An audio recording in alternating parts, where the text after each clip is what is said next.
hand the next governor the best possible Virginia that I can hand her. It was going to be a her one way or the other. And therefore, that's what we're focused on. I do think that the government shutdown is a big challenge. It is a big, big challenge. I have been vocal about it. I think that we have 330,000 federal workers in the Commonwealth of Virginia. And to have this shutdown extending as the longest shutdown ever has been extraordinary for so many Virginians. People are going without paychecks. They're worried about mortgages and rent. They're worried about how they're going to feed their families. The challenge of this government shutdown is real. And I am incredibly understanding of that challenge for all Virginians. And I think it caused quite a turnout yesterday. With that said, that's why we have been so focused on making sure that, particularly when it comes to providing food assistance to the most vulnerable Virginians, we're just not going to let that get interrupted. And I call on our senators to vote to open the government and then sort this thing out. But this has been an incredibly disruptive time for Virginians to see the government now shut for over a month, to see our military worry about whether they're going to get paid, our air traffic controllers and TSA folks at the airports not getting paid. But again, we have 330,000 government workers in the Commonwealth of Virginia, and I can't imagine how disruptive this has been for their families. And so I do believe that had a major impact on yesterday. Yes, sir. Governor, prior to the shutdown, there were federal layoffs as well, and I know your office was supportive of the DOGE cuts. Do you believe that there should have been a different type of messaging from Republicans in your office? Yes, so again, there will be pundits who opine on this, but I can only repeat my general belief, which is first and foremost, I am very, very understanding of the pain that being laid off means. I've said many times, my father got laid off twice when I was growing up. Our job is to create jobs in Virginia, to make sure that people have pathways to extraordinary lives. And that's what we've done. We have 277,000 more people working today than when we started. There's hundreds of thousands of open and available jobs. There's $143 billion of commitments from companies to expand in the Commonwealth. That's as much as the last 5 administrations combined. That underpins another 85,000 jobs and 40,000 construction jobs. At the end of the day, that's what we have to focus on. And the disruption that I know that so many families have felt, we have tried to meet with opportunity to find new pathways and new careers, and to help them in that transition, where we have had training support. We continue to have training support. We continue to have access to all of our unemployment benefits. And I, once again, believe that the future in Virginia is underpinned by our economic and business growth. And at the heart of the Commonwealth's future has to be growth. And therefore, business-friendly environments, therefore making sure that companies know that they will find the best operating capabilities, the best talent, and the best way to be successful in Virginia to continue to grow has to be at the heart of every administration. And that's why I've been so focused on it for the last 4 years. Yes, sir. Dave. Governor, you're going to finish strong. There are a couple of fairly big things hanging. Medicaid forecast, re-benchmarking, the Safe Kids initiative. What are we going to see in the next couple months? Well, of course, I've got one last budget to prepare. And I have said recently that people who believe that Medicaid spending is going to go down have been misinforming everyone. Medicaid spending is going to go up. And that is a commitment in order to support Medicaid recipients. How much it goes up, we're still working on. You may have seen in the recent report that I believe that the overall rebenchmarking is inappropriately affected by the poor performance, operating performance of one of the managed care organizations, which has skewed the overall Medicaid reforecasting. We're going back and assessing that to make sure that we're not allowing one poor performer to drive up costs unnecessarily across the whole system. Second of all, there is a fair amount of waste and abuse that I'm really worried about, and fraud. And so we're digging into that so that we can come back with what will be $1 billion plus a year, I believe, in incremental Medicaid support. But I want to make sure it's the right number. I've said over and over again that Medicaid is not going to be reduced. It's going to be increased in Virginia. And the big question right now is, what's the appropriate amount? That's what we're working through. Safe Kids? Yeah, again, with Safe Kids and K through 12 education. These are our big areas of making sure we get it right. Again, the Commonwealth has seen a surplus already through the first 4 months. I can't opine yet on October's results, but we've seen our first a continued surplus. That has allowed us to take on the parallel SNAP benefit program, which is literally mimicking the SNAP benefits that are not being paid to Virginians today. But it also allows us to be in a position to take on some of these responsibilities. But the key to everything is to make sure that we are doing the right work to assess the right amount of incremental spending for Medicaid, the right amount of incremental spending for K through 12, because there will be incremental spending, and the right amount for Safe Kids. Yeah. And for SNAP. Well, for SNAP, what we're going to see in SNAP are two things. One, and I encourage everybody, call senators and tell them to open up the government. I've said this over and over again. Vote yes on a clean CR and get the government open.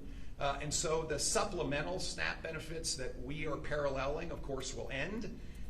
But bringing down the SNAP incremental costs by reducing our error rates is a top priority. There's no reason why Virginia should have an 11% error rate in administering SNAP. And so we have had a massive transformation effort underway. I issued an executive order to do exactly that. I believe we will bring down the SNAP error rate and therefore not have to effectively pay the penalty that comes with having a high error rate. The degree to which we can bring it down is what we're working on now. Of course, the goal is no errors, but we were running at an 11% error rate, so we've got real work to do. But there's real opportunity for improvement. Emily, hang on, come right back. Yes, sir. Governor, a lot of Republicans, including the Lieutenant Governor, ran on the idea of keeping the good times going, referring to the successes of your administration. Given the fact that the Lieutenant Governor lost by 15 points, Republicans are on track to lose more than a dozen House seats. Is it possible that Virginians don't see your administration the same way that you do? Well, I believe that Virginians thoroughly support what we've been doing. I mean, at the end of the day, when people say, is the state heading in the right direction, people say yes. So bottom line is more jobs, safer communities, excellence in education, making sure that we are taking care of your money because it is your money. We've run $10 billion of surpluses and we've had $9 billion of tax relief. As I said, I firmly believe that particularly the government shutdown was a very, very big challenge as we ran into this election. We have 330,000 government workers here that weren't getting paid. That is a real challenge heading into an election. And therefore, I, again, encourage the Senate to please open the government because Virginians are hurting.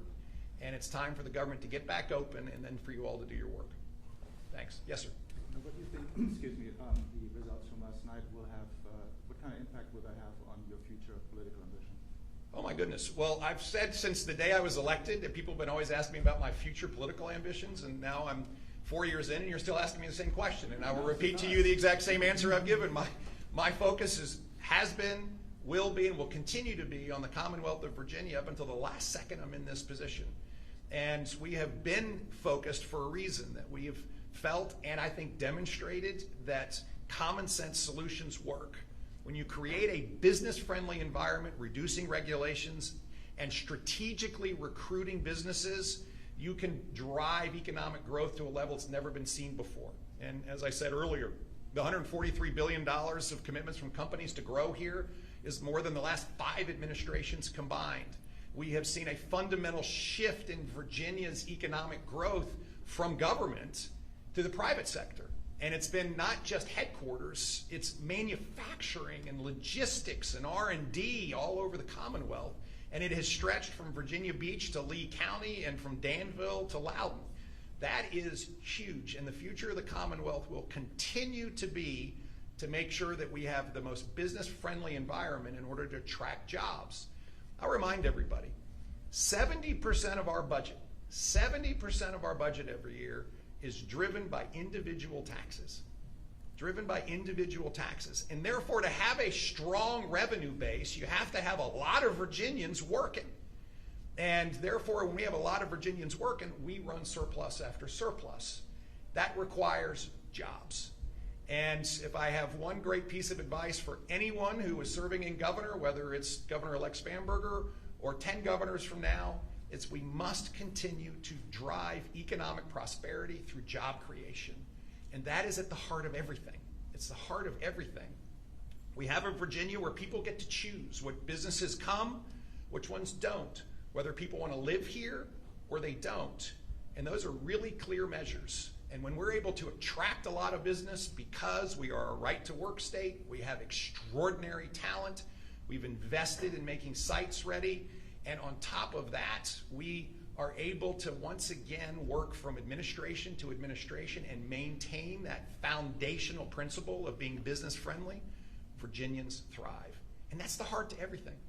That allows us then to have record investments in K through 12 education like we've done, where we have literally increased per pupil spending since before the administration today by 50%. It allows us to have record investment in law enforcement, record investment in taking care of God's gifts to the Commonwealth, and also $9 billion of tax relief. This is a really, really straightforward, common sense formula that works. And I again feel strongly that this is a template for moving forward, whoever the governor is, in order to make sure that Virginia continues to have this vibrant opportunity system that provides jobs, and more jobs. Governor, time for one more. Yeah. Yes, ma'am. Governor, thank you. So AG-elect Jay Jones, he overperformed expectations last night. Do you see that as the people voting for him endorsing or at least showing a tolerance for the kind of content in the text messages he sent 3 years ago? Yeah, I would say I am incredibly concerned about the Attorney General-elect's ability to do the job based on the text that he sent. They were abhorrent. And I think that they once again reiterate that you can't come into this job if you are espousing death on a political enemy, the death of children, and the death of law enforcement. I believe, just as I've always believed, that that disqualifies him for the job. The next administration is going to have to figure out how to deal with that, because they have law enforcement that they're going to need to make sure feel good about doing the job. They're going to have to make sure that parents with children feel safe, and that's going to be a challenge going forward. My position has not changed, that there is absolutely no excuse for what he wrote, none. And we live in a society today that I think has lost its way some, at least some folks have, on their willingness to almost accept violence and political violence as a solution. So we had, during this campaign season, candidates and sitting elected officials receive death threats. And I have no patience for this. We investigate them thoroughly, and we make arrests, and we prosecute, because there is no room for anybody to espouse or try to minimize the fact that violence in any kind like this, and political violence against candidates or elected leaders, is an anathema, and we have to fight it with everything we have. Thank you. Yeah, Dave, come back to you. Last one for Dave. We're going to arrest and prosecute people for threats. Are we going to do that with the Attorney General? So what we've seen this week are live threats against candidates, and we saw a live threat against Kim Taylor, and we were able to investigate that and prosecute that assailant. We saw a live threat against Gary Higgins. We were able to prosecute that. We have had other circumstances that we are working on. They've been live threats with real actionable suggestions. That's the reality of it. So listen, folks, we have got to find our better angels here. This is a statement that is not just about the Attorney General's texts and his words that he shared with one of his colleagues. This is about Virginia and America. We have got to stand strong against this concept that because you disagree vehemently with someone, that threatening to kill them or do violence to them, or worse, actually taking action against someone, is anything other than abhorrent and needs to be dealt with swiftly. This is beyond a political comment. This is about the character of our nation.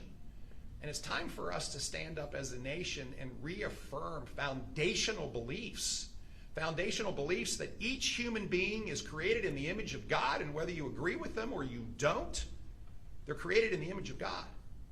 And therefore, they deserve the basic dignity and respect of their life. And this is something that has been, never challenged in the history of this country. And we have got to stand strong as a nation against it. Thank you. So I appreciate everybody coming out today. Again, I reiterate, God bless the Commonwealth. Thank you.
I'm happy. Congress shall make no law respecting an establishment of religion, or prohibiting the free exercise thereof, or abridging freedom of speech, or of the press, or of the right of the people to peaceably assemble and to petition their government for a redress of grievance. Speaking today will be Speaker Johnson, Representative Fry, Leader Scalise, Whip Emmer, and anyone else who wants to come up and take these away from me. Got it?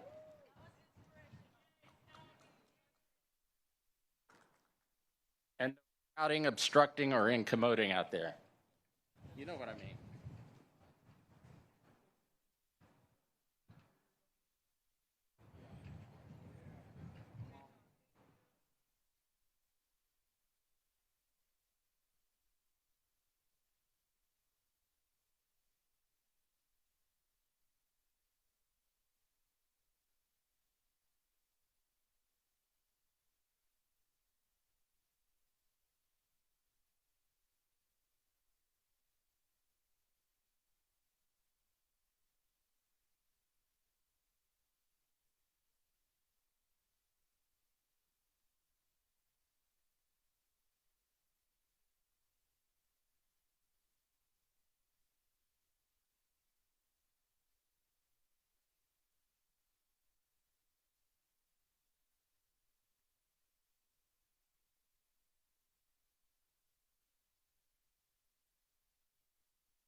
All right, everybody, heads up. I'm doing one more mic check right before we begin. Is everybody okay on the audio? Signal check, line check. How we looking? I'm going to speak straight into these microphones and clip your little thingy thing going on over there. But since the levels are set, it shouldn't clip. So we'll be okay.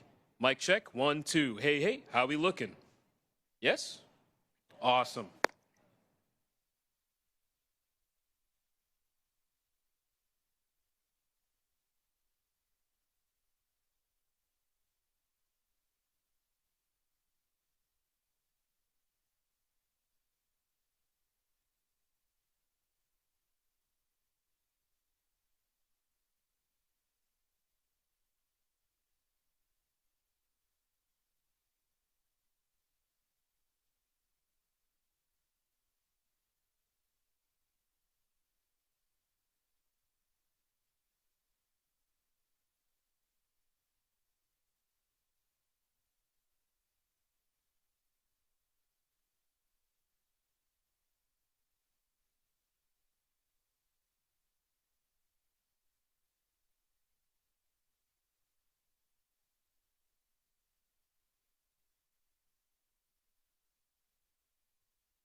Mic test 1, 2, 3, 4, 5, 6, 7, 8, 9, 10. Mic test 1, 2, 3, 4, 5, 6, 7, 8, 9, 10. Good. Mic test.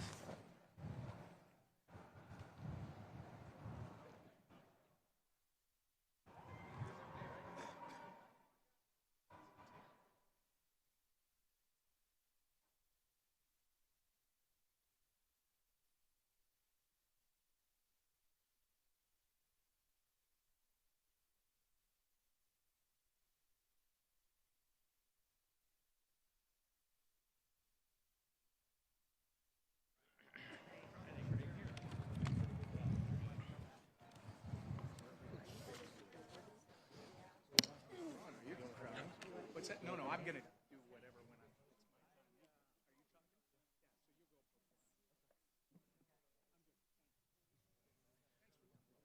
Good morning, everybody. Good to see you this morning. Good morning. Joining us today, as you can see, are some of the rising stars in our party. These are Republican members of the sophomore class. They're in their second term. Many of them have been working so hard for the last several weeks in their districts, trying to help their constituents navigate the chaoses that have been created by the Democrat shutdown. We're now on day 36, and it is a sad landmark in our history. This is the longest shutdown of any government in our history. And they've also made history in a number of ways, which we've recounted every day in our daily press conferences. Remember, this is the first time in the history of America that any party has had the audacity to close down the government over a totally clean, nonpartisan continuing resolution. I said yesterday, and I'm being honest, none of us imagined that we would be here at this moment. We couldn't have imagined that Democrats would be willing to force families to go hungry and workers to miss paychecks for 5 weeks on end, 50 days plus, and we never did imagine that they would be willing to use the pain of American families with such reckless disregard. But that is what we are seeing, and it is unconscionable. Despite the 15 opportunities they have now had to reopen the government, they have voted 15 times to keep it closed. That is the number that everyone has to pay attention to. All the Americans who are hurting because of this. They need to understand Republicans have voted 15 times to open your government, and the Democrats have voted 15 times to close it. They voted to deny paychecks to workers, to stop the flow of SNAP funds to hungry families, and all the rest. And still, somehow, they have the audacity to go on national television and gaslight the American people and try to pretend that somehow the Republican Party has some blame in this. It's the most outrageous example of political gaslighting that we have ever seen. And day after day, they have claimed, without any merit at all, this shutdown is somehow about health care. It's a blatant lie, and they know it. They tried to string together two totally unrelated issues: the expiration of the Obamacare COVID subsidies and the basic funding of the federal government. Those are two totally distinct things. Republicans have always been willing to have a conversation about the COVID-era subsidies and how to make Obamacare and health care more affordable. But we will not, and we should not do so as hostages in their political game. It was in no way necessary or appropriate to shut down the government in order to have bipartisan discussions about the subsidies. The reality is the Democrats could have avoided all of this chaos and all the pain, everything they've inflicted on American families, by simply voting to back the clean, nonpartisan continuing resolution, the 24-page simple document, just as they did 13 times under the Biden administration. They could have passed that 47 days ago. After the House did it, we did our work and sent it over there. And we would have had all these negotiations and continued. I'm gonna wrap this up and tell you again why. The big question is why. Why would the Democrats have the audacity to do this? As we summarized so simply yesterday, and we will do so every day, they are motivated out of fear. The Democrats shut down the government out of fear. They have never been more afraid at any point than they are right now. They know, as we all do, what their own polls show. The leadership of the Democratic Party is the most unpopular with members of their own Democratic base. And we saw that in the elections last night. The old guard is desperately trying to use this shutdown to show the radical Marxist wing of their party that they can look tough to President Trump. That's because the new power center of the left isn't the moderates. It's the AOCs and the Bernie Sanders and the Mamdanis of the party. It's the activists who believe capitalism is evil, who disdain the founding principles of their own country. They claim that the salvation of our nation will be brought about by bigger government and more bureaucracy. Look what happened in New York City last night. For the first time in American history, an avowed, openly proclaimed socialist has been elected as the mayor of America's largest city. Zohran Mamdani is without a doubt the biggest win for socialism in the history of the country, and it is the biggest loss for the American people. He is truly a committed Marxist.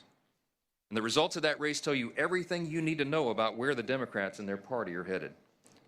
From the backbench to their leadership, Democrats have fallen in line behind the socialist candidates. Hakeem Jeffries, as you know, is the highest-ranking Democrat in the House. He gave his full blessing to Mamdani and his socialist agenda. Chuck Schumer, the highest-ranking Democrat in the Senate and the highest-ranking Jewish leader in America, flirted with endorsing Mamdani all the way to the bitter end. Never mind the fact that Zohran has embraced anti-Semitic rhetoric and promised to arrest the Prime Minister of Israel if he visits New York City again. And then there's President Obama, who called Mamdani over the weekend to extend his praise and act as a sounding board for the young socialist. You can't make this stuff up. The man who made health care unaffordable with his own socialist scheme is advising the man whose false promises will surely make life unlivable for millions of New Yorkers who cannot afford to flee the city. As we said from this podium every morning, we talk about Mamdani for two reasons. It's a bellwether, because House Democrats, many of whom represent districts with much less blue than New York City, have embraced him with open arms. And because his brand of Marxism is truly a bellwether for the Democrats nationwide. We pointed out that other major metropolitan areas in the country are facing the same threat with candidates similar to Mamdani. And we're going to continue to call out their effort to mainstream and normalize socialism and Marxism in America. Working families watching this play out have a right to know that socialism and communism are not just confined in New York City. They are quickly coming to a town near you unless you stand up and let your voice of common sense be heard. While Democrats hitch their wagon to the socialist agenda, Republicans are going to continue to act in good faith on behalf of hardworking Americans. And we will remind a new generation of Americans about the painful and inescapable realities of history. We'll have much more to say about this in the days ahead. There were no surprises last night. I'll just summarize on the election, and then I'll yield to some of our sophomore stars here. There's no surprises. What happened last night was blue states and blue cities voted blue. We all saw that coming. And no one should read too much into last night's election results. Off-year elections are not indicative of what's to come. That's what history teaches us. By the way, it's worthy of note that Zohran Mamdani himself only received a little over 1 million votes, 1,036,000 votes. There are 8.3 million residents in New York City. 8.5 million actually is the number, I think. So about 12% of the city voted to turn their city over to the communists. We'll see how that works out. The lesson is that common sense Americans have to stay informed, you have to stay engaged, and you have to vote and let your voice be heard. But back to the urgent issue of this moment. Unlike our Democrat friends, Republicans know there's no prize for the milestone we've hit today. No one wins in a government shutdown. We pray that Democrats wake up to that truth very soon. We are very hopeful that they will come to their senses and help us to reopen the government. Remember, it's about math. We have to have 60 votes in the Senate, and we only have 53 Republicans. The entire country is waiting and calling on Democrats to put their political fight aside and open the government. Until they do that and do the right thing, House Republicans will continue to do what we've done since day one, and that is helping our constituents navigate the chaos and confusion of the Democrat shutdown back in our districts. And that includes the members of our outstanding sophomore class, many of whom represented here today. Some of them are here, and we want to thank them for their leadership and their resolve, and they're working in their districts and in D.C. and being all over the place. One of those leaders is Congressman Russell Fry, our sophomore class representative. He was the president of the freshman class, and so he still gets that distinction. He serves on our elected leadership committee. And I will tell you that Russell has been a strong voice for common sense, for conservative values, and we are truly grateful to have him with us today. Mr. President of the class, I'll turn over the podium to you. Thanks. Hey, buddy.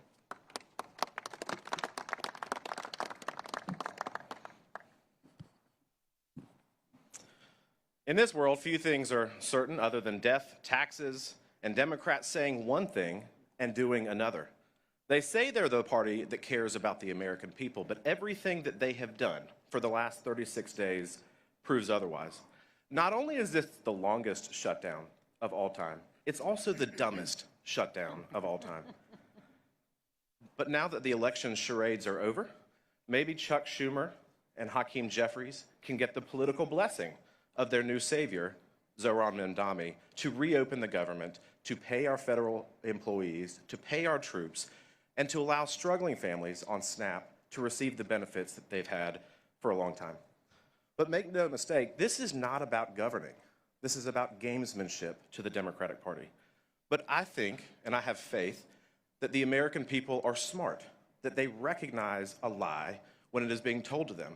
For years, during the Biden administration, we were told that the border was secure by the Democratic Party. The American people were told that the border was secure. It wasn't. For years, we were told by congressional Democrats that President Biden's mental faculties were okay, that he's never been sharper. That was a lie. And now we're told by congressional Democrats, yet again, that it is a Republican shutdown when we all know that the simple math is that you need 60 votes. So Chuck Schumer, I think it's time to call Zohran Mamdani and make sure that he's okay with reopening the government. They're holding the government hostage at the expense of the American people. I talked to a U.S. Marshal yesterday in the district in South Carolina. He is door dashing food and driving Ubers to pay his mortgage, to pay and feed his kids. I talked to a lady, single mother in Clio, South Carolina, last night. She receives food stamps. She's 100% disabled. She's unable to work. She relies on that assistance. And she is fearful about how she's going to feed her kids. She's traveling all the way into North Carolina to receive charitable contributions of food. That is the result of a Democrat shutdown. I talked to an elderly lady in Myrtle Beach, South Carolina yesterday. She has diabetes, she has shingles, she is unable to work, she is elderly. She needs that $88 to help bridge the gap at the end of the month so that she can eat. And she's fearful of what's going to happen next with this prolonged shutdown. For these people, these benefits are not a luxury, they're a lifeline. And it shouldn't take courage from them to band together and figure out how they're going to feed themselves. It should take leadership from the United States Senate to act and end this political charade. But that's what they want. They've told you from the beginning what this is all about. It's about leverage to them. It's not about the American people. It's not about the TSA agents who are still working, or the FBI or ICE officials. It's not about the military. It's not about the people in Clio, South Carolina, who rely on those SNAP benefits. It's about political leverage for them. And that political nihilism is malpractice for the American people. So these are the voices of South Carolinians, but they really echo, I think, what we all hear in our districts from the people that we represent. Right now, millions of Americans are all struggling because of this Democrat shutdown. And so to answer the question, I think, of what can be done, well, it's quite simple. The Democrats in the Senate need to do their job on behalf of the American people. House Republicans have already passed this. We will continue to put pressure on Senate Democrats to act, because at the end of the day, we care about the American people. We care about their struggles. We are not interested in funding illegal immigrant health care. We're interested in making sure that our troops get paid. So today, I echo what the Speaker has said for 36 days, and my colleagues. It's time to reopen the government and end the political gamesmanship. Thank you, Mr. Speaker. Thank you.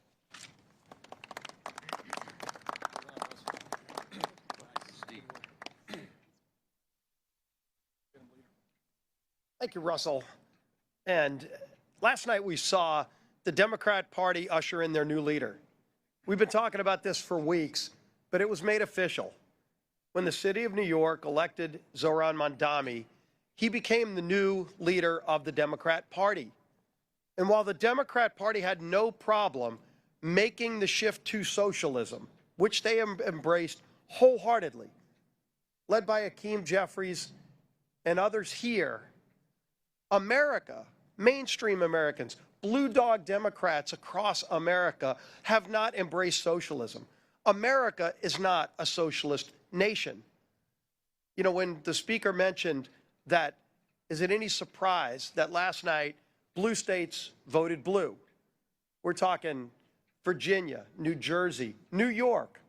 By the way, none of those were swing states. You had 7 swing states in the election a year ago today. And by the way, we celebrate that a year ago today, Donald Trump was elected president of the United States. And when he ran on very specific things, not socialism. 7 out of 7 swing states rejected that form of socialism that has now taken over the Democrat Party. What President Trump and House Republicans ran on was delivering results for American families. We said we would secure the border, and we actually delivered on that in record time. We said we would prevent a tax increase on anybody. Every American, no matter what income level you were at, you were facing a tax increase, in many cases a 30% or larger tax increase. We said we wouldn't do it. The Democrats bragged that they were going to raise your taxes. And the American people decided that, not New York City. The American people a year ago decided they didn't want a tax increase, and we followed through on that by preventing the largest tax increase on American families. Also by delivering no tax on tips, no tax on overtime. For seniors, 85% of whom will not have to pay taxes on their Social Security income when you factor in the deduction. We delivered on that. Every Democrat, by the way, voted no, because Democrats don't want hardworking Americans to keep more of their money. They want socialism. And let's think about those hollow promises that Zohran Mamdani talked about last night. Can anybody wait to see what those free buses are going to look like? I'm sure they're going to be incredibly safe and clean when you ride the free buses. Can anybody wait to see what those government-run grocery stores are going to look like? Shelves unstocked, expired food. I'm sure the friendliness of those employees that are government employees at those grocery stores. That's what socialism does. Socialism always overpromises and underdelivers. But should we be surprised? That's what Democrats up here in Washington have been doing for years. Does anybody remember the Inflation Reduction Act? Yes, that was a Democrat-created product that ushered in record levels of inflation. Where was the inflation reduction? They have no problem lying to the American people. Does anybody remember, by the way, the Affordable Care Act? Yes, that was Democrats only creating current health care law. The law of the land in health care today is Democrat-only created Affordable Care Act. That's anything but affordable. All we've seen is 80% increases in costs for families, record profits for insurance companies, but 80% increases on families. Democrats have never had a problem lying to the American people, overpromising to the American people, and never delivering the goods. And you contrast that with Republicans. Again, a year ago today, we ran on very specific things, and we've already, working with Donald Trump, ushered in a new level of American greatness. And it's not just here in America. We're finally starting to see that leadership around the world that we've been so desperately lacking when President Trump starts getting peace agreements in Middle Eastern countries, in other places. It's about delivering on promises for the American people. And all we're seeing during this shutdown is Democrats scared to death of the Mamdani wing of the party. They've said it. Some of them said it out loud. but they have exercised it in their votes. They voted time and time again to keep the government shut down, knowing they're inflicting suffering and pain on the American people, admitting that they're using that suffering to try to get leverage. They still can't tell you what the leverage is for. Leverage for what? To go boast to the socialist Mamdani wing of their party that they're fighting Donald Trump, who was elected not by the people of New York or New Jersey or Virginia, but by a majority of Americans, 77 million Americans, 7 out of 7 swing states, running on very specific things that President Donald Trump and this Republican majority have continued to deliver on. We're going to keep delivering wins for the American people, and Democrats will continue to give the hollow promises of socialism that come along with the failures of socialism that it truly delivers for people. And yeah, people in New York, when they realize how bad socialism is, they can just leave like they've been doing for years. They can move to states like Florida, to Texas. They can even come to Louisiana. But if they ruin America, if they're able to take hold with socialism in America, where else are people going to go? There is no plan B to this great United States of America, and we're not going to let socialism take over in this great country. With that, I bring up our whip, Tom Emmer.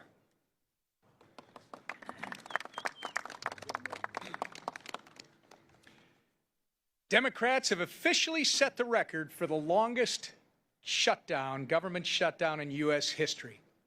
And each day that their needless shutdown drags on, the consequences get more and more severe. Yesterday, Transportation Secretary Sean Duffy said they might be forced to close certain parts of the airspace if the Democrat government shutdown continues into next week. Remember when one Democrat aide remarked that the party will not concede short of planes falling out of the sky? They weren't kidding. They are prepared to prolong the pain that they've inflicted on the American people because, as Chuck Schumer said, every day the government is shut down gets better for us. And as Catherine Clark and Chris Coons said, government shutdowns are one of the few leverage times they have. But while the Democrats have been busy playing politics with people's lives, President Trump has been hard at work delivering on the mandate 77 million Americans gave him 1 year ago today. In just 10 months, President Trump has delivered the largest middle tax cut in history. He brought illegal border crossings down to record lows after 4 years of the Biden border crisis. He ended 8 wars and made America respected again on the world stage. And he's just getting started.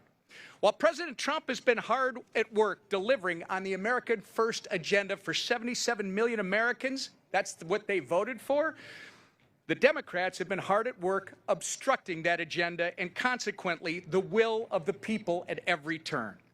The Democrat Party of today is not your grandfather's Democrat Party. Nothing proves it more than last night's election results. From a communist mayor in New York City to a Virginia attorney general who said he wanted to murder his political opponent, pro-terrorist Marxist radicals are now the left's mainstream. We will prove that there is no problem too large for government to solve and no concern too small for it to care about. That is a direct quote from Commie Mamdani, and it should terrify every single freedom-loving American. This is the land of insanity Chuck Schumer and company have enabled with their party's political games, and now they must own the consequences. And with that, our conference chair, Lisa McClain.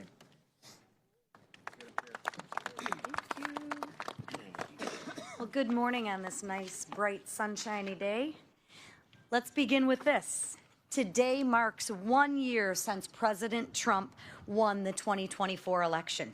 And since that day, Republicans secured our border, unleashed American energy, and delivered the largest tax cut for working families in history. Promises made, promises kept. Yep, there's a lot more to come, folks. But Democrats, in that 1 year, they have done nothing but obstruct, delay, and deny. They've obstructed the American people's agenda, delayed millions of flights, and denied SNAP benefits for the hungry. And for what? Ask yourself, for what are the Democrats fighting for? Well, they're fighting for $1.5 trillion in new debt to fund health care for illegals and continue the wasteful spending. I mean, Democrats, you need to say that loud and say it proud, because as Republicans, we're going to make you own those votes. There's no turning back.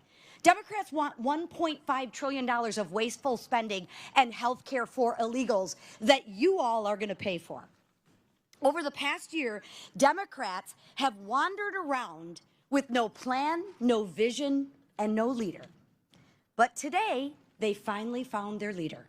The radical communist mayor of New York City, a self-proclaimed communist who wants Americans to pay for global health care.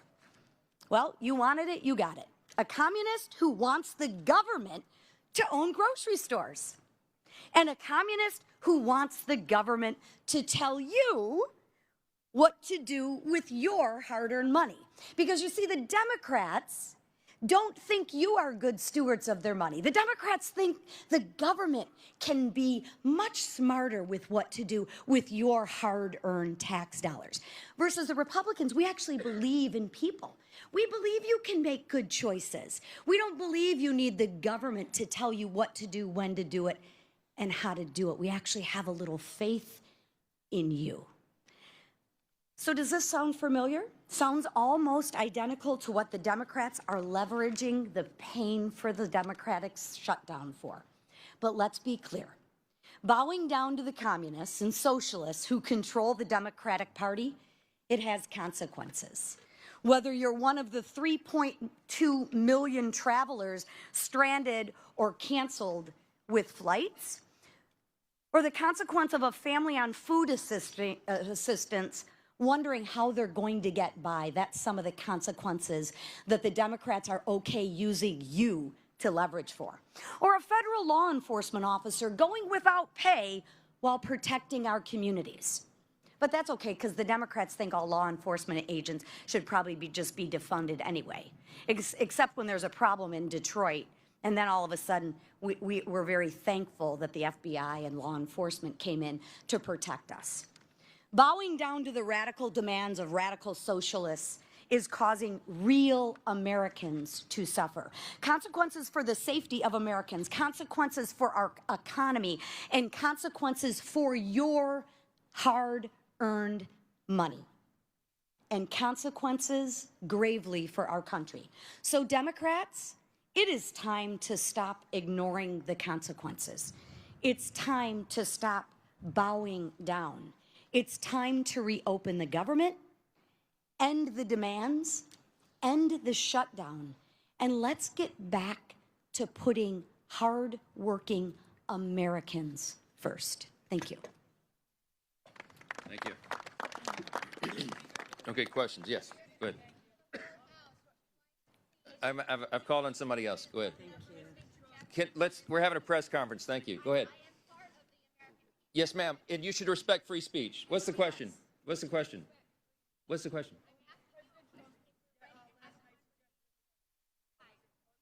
I can't hear you because we have someone who doesn't respect the rights of their colleagues over here. I'd love to talk with you. Wait. I'd love to talk with you. Come to my office, okay? You have an obligation. Yeah. Yes. Yeah. Okay, let's talk about it. I've been doing that. We did that before the shutdown began. We went to the White House. We went and sat in front of the Resolute desk. We brought Leader Jeffries and Leader Schumer in, and we had a discussion. The president said, please don't shut the government down. It would cause all this pain to the American people. This has never happened before. It's a clean, nonpartisan CR that every Democrat, including you, voted no on September 19th. You voted to shut down the government. You voted to stop SNAP benefits. You voted to not pay the troops, not pay TSA, Border Patrol. You may regret it now, but that's your vote, and it's on the record. So the president had us in, and they didn't want to have a dialogue or debate. They thumbed their nose in it, at him, and he had to do it. Appreciate it. Thanks for your input. Somebody give me a question that's real.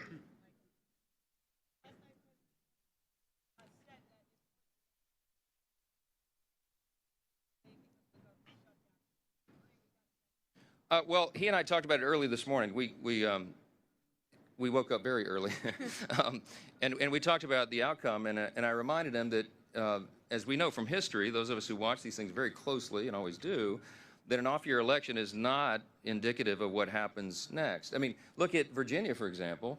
Glenn Youngkin won his race for governor, and then the Democrats, the opposing party, did very well in the upcoming midterm election.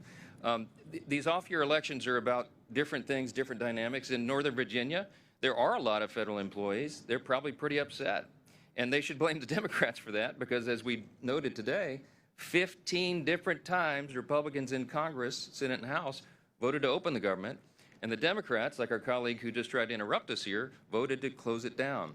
So it's very clear who's responsible for this, and I think that when we go into next year in the midterms, we're very bullish about the outcome. We have an extraordinary record to run on.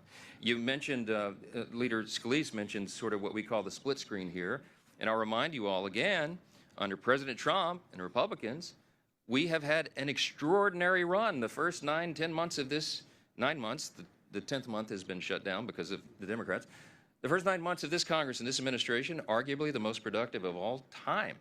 We cut taxes, cut regulations, cut waste, fraud, and abuse in government. We solved the border crisis, which was the #1 issue on the ballot last fall. We're solving the crime crisis around the country. We got American energy dominance revved and going again. We have new trade agreements that are more favorable to Americans, which will ultimately bring down costs.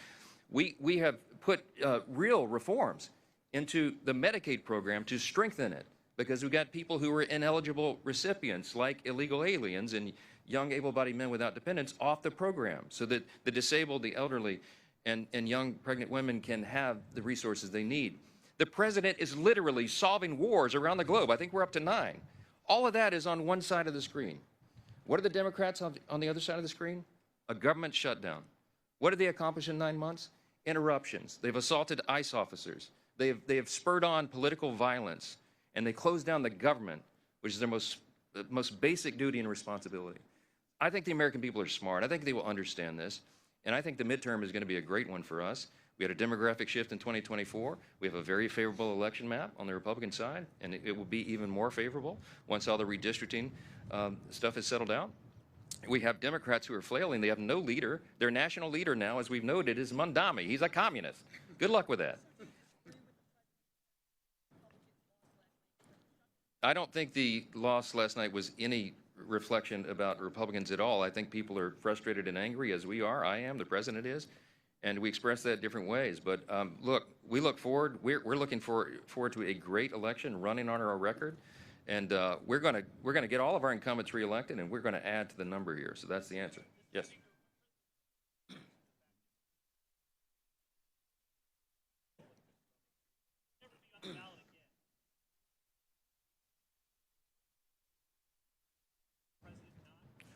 No, look, the question is, President Trump wasn't on the ballot. He's right about that. He and I spoke about that again, but I told him this morning what we've talked about many times and what I've said here before. The president is on the ballot in 2026. President Trump is on the ballot next fall. Because if we lose the majority, if the Republicans, the common sense people here who are doing the job for the American people, if we lose the majority in the House and this radical element of the Democrat Party were able to take over, we've already seen that movie. They will try to end the Trump administration. He won't have 4 years, he'll have only 2, because they will move to impeach him probably on the first day of the new Congress in January 2027, and they will try to systematically unwind all the important reforms that we've done for the American people, to lower costs, to have a better quality of living, on health care, to increase access and quality of care. We are the party that is doing that, and the president needs 4 years to complete his agenda, not just 2. So he is in a very real sense on the ballot. He's fiercely committed to us winning. He is going to help. He's offered to do rallies and the teletown halls and all the things.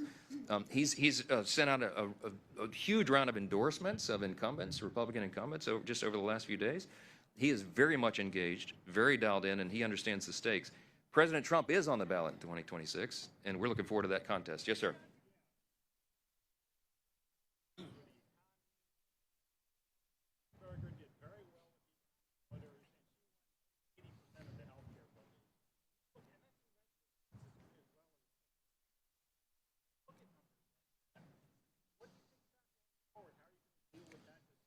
Well, the economy and healthcare are two of the primary issues in the country, clearly, and that's why we are delighted to run on our record. We are addressing that. We are delivering for the people. We are fulfilling our promises. President Trump got more votes, by the way, in Virginia and New Jersey than either of the two governor candidates, the Democrats there. And one of the things that we ran on was improving these. We passed the American Families Tax Cut, the big, beautiful bill, and got it signed into law on July 4th.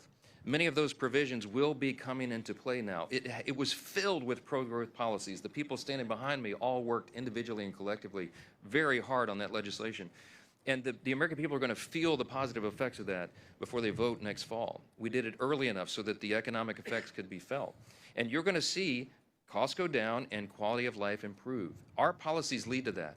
Socialism does not. Socialism does not lower costs. It doesn't lead to lower cost. It leads to human misery. It leads to the decay of society. It has happened everywhere. When the socialists, Mamdani, and the Democrats here, Leader Jeffries apparently is a socialist now. He endorsed Mamdani. He owns the results there. But when they come out and they go out into their districts next year and they try to tell people that socialism is the way of the future, anyone who studies history will tell them the opposite. The AOC and Bernie and Mamdani and Jeffries, they don't tell people that when government takes control of everything, you have to give up your freedom, your liberty, your opportunity, your security are yielded to the government, and that the government controls everything. You don't have choices anymore. You don't have incentive. You don't have human dignity, because we represent and we respect the individual inherent value of every single person. We don't judge anybody by the color of their skin or what zip code they live in or whatever. We are all Americans. The socialist and the Marxist divide us into camps, and they value you not as an individual, but on the merits of the group that you are collected into. And they will take away everything from you as they promise to give you everything. It's a lie. It has led to the murder of tens of millions of innocent people in the 20th century alone. That is not who we are in America. And we are proud to go out and run on our record and on those truths of the founding principles of the country, because that's what's going to save us. Olivia.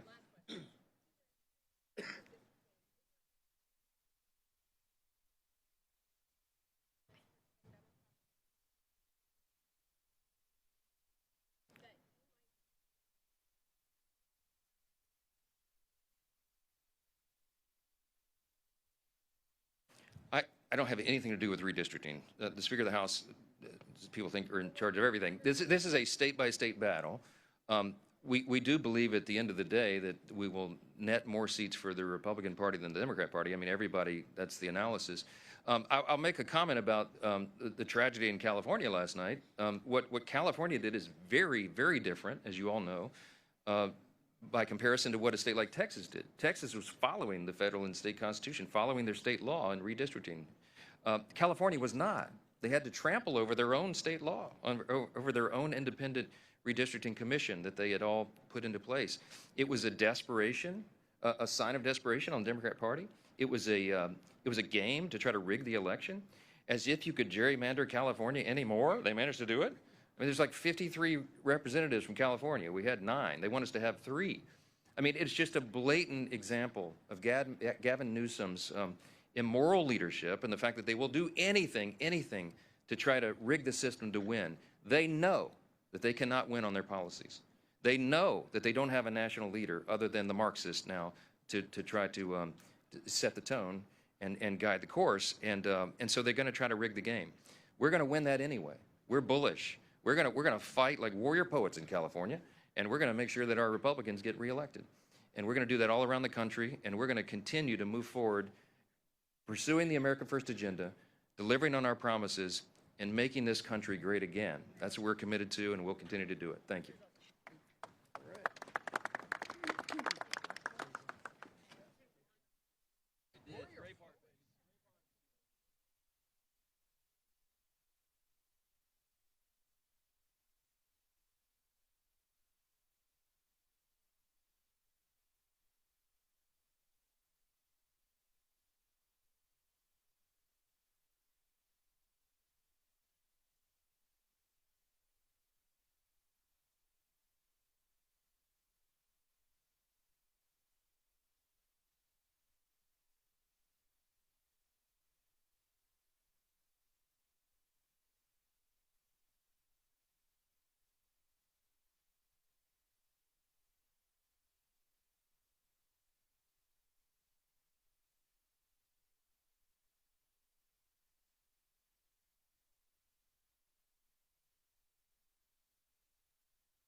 Okay. Test. Testing. Good? Okay. Let's just put it on the side. Sure. Block it with the other mic. Yeah. So, Thank you. no problem. Sorry about that. No, not at all. You'll make it look nice and uniform here. I trust. Hopefully. Thank you. 3 mics is better than 18, so I'm not. I just appreciate it. Thank you. Is anyone else not able to plug into the malt? Okay, I'm taking that as a no. Let's do this also. Yeah. Yeah. You wanna? That's your tape. Nice. Is it double-sided? Yeah.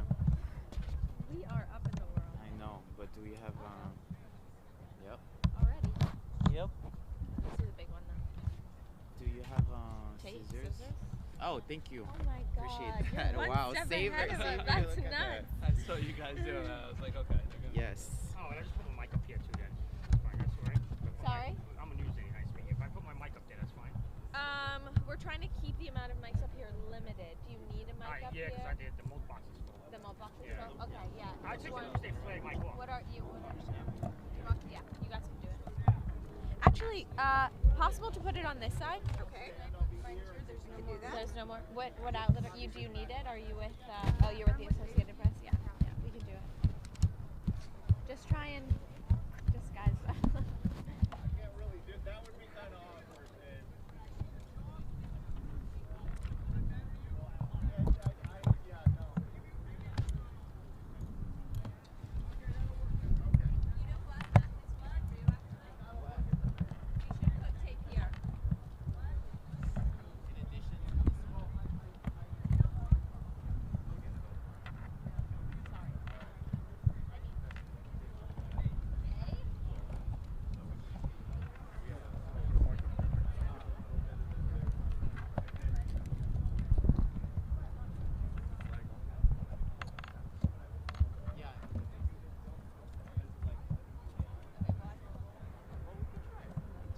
Not bothering you, right?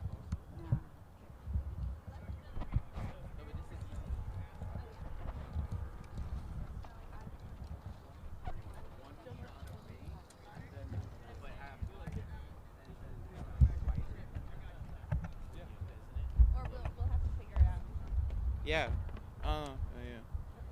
Oh, it's exactly the same size. Exactly Okay. the same Wow. size. That's no, sorry, we can't have it. We're gonna put a sign here. So if you could do it on the side, or yeah, thanks. You're gonna need to move. This one's gonna have to move too. Yeah. Can we keep Mike flying? Front. No, Not not on the there. front So it panel. has to be on these It's gotta sides, be on the guys. side. That side probably better. Here, if you wanted, there's some space over here. You can do it. Democracy Now! Did here. With the mic flag? Yeah, look. You see? No, a mic flag. Yeah. Yes. You don't need it though. I mean, kind of preferred if you don't have it. That's what I'm asking. Okay. I so, took it off. Okay, great. Check, check, This check. one One, just two, flagging check. has to go. Yeah. One, two. Is this? Oh yeah.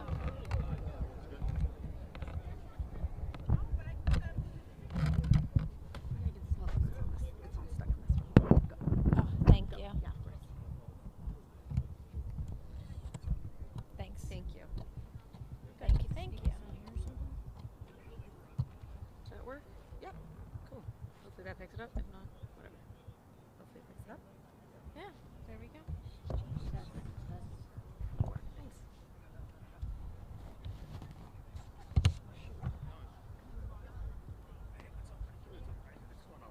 How you been? Hardly see you, man. Yeah, long time no see. I want to make a speech here. Check, check, check. 1, 2, test. 1, 2, test, test, test. 1, 2, 3. It's a nice shot here.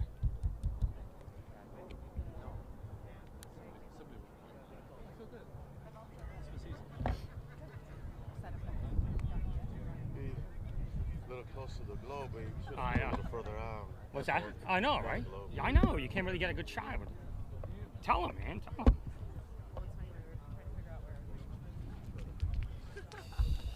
Welcome to the house of fun. There you go.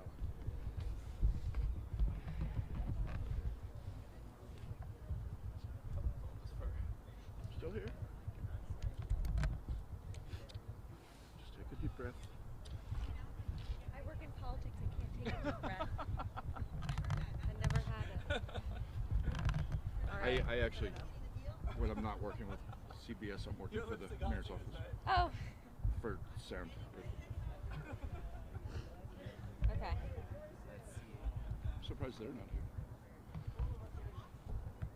No, not this year. Actually bring it up. Let's see.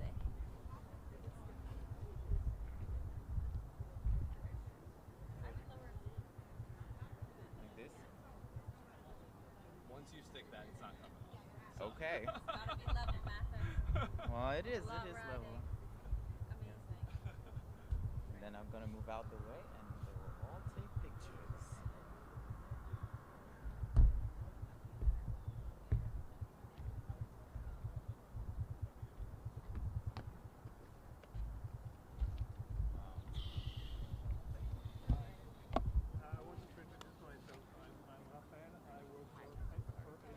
Nice to meet you.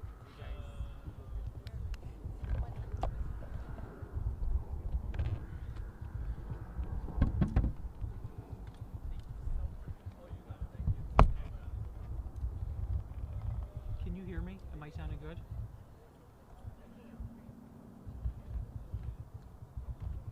And if I'm talking back here, am I sounding okay? Testing 1 2, testing 1 2. I'm sounding good. Okay.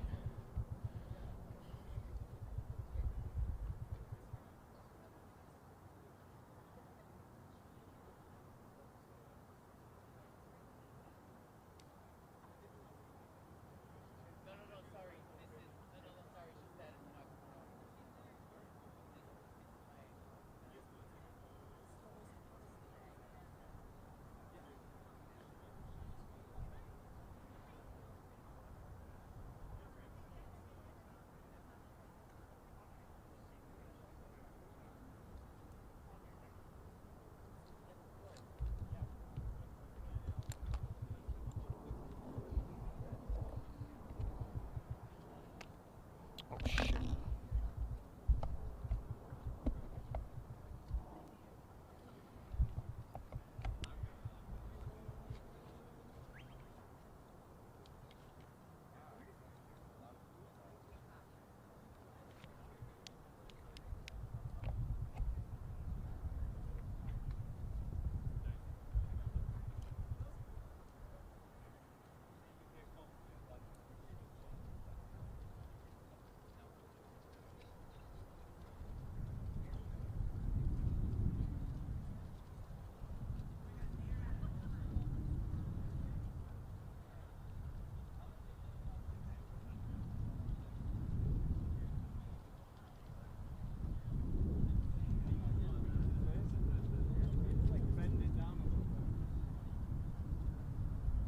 Right, if I do this, it's okay? I was not to see anyone's face.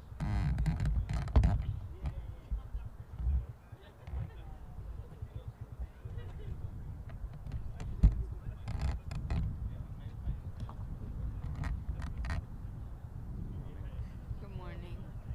How's it going? Good. I want this to be higher. Alright, but he's still lower. He's right in the shoulder. That's okay. Hopefully it just goes down a little. Sure. But he's taller than this. Alright, it's it.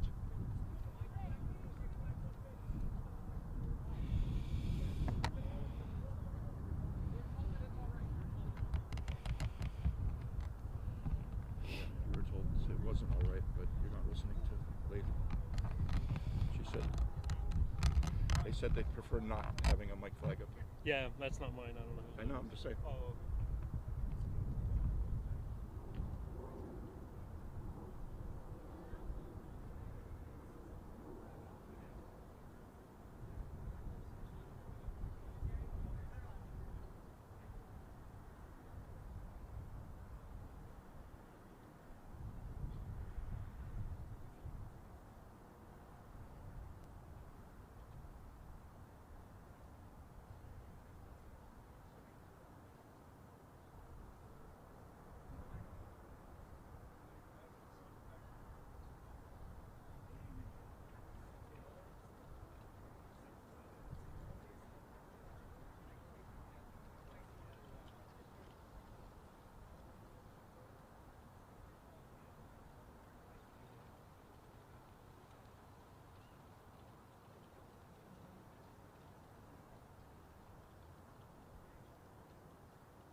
Testing, testing, testing. 1, 2, 3.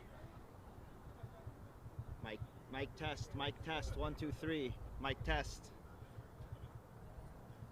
Mic test. This is Democracy Now!, democracynow.org, the War and Peace Report. I'm not Amy Goodman.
No, just turning it on. That's all. Turning it on. That's all.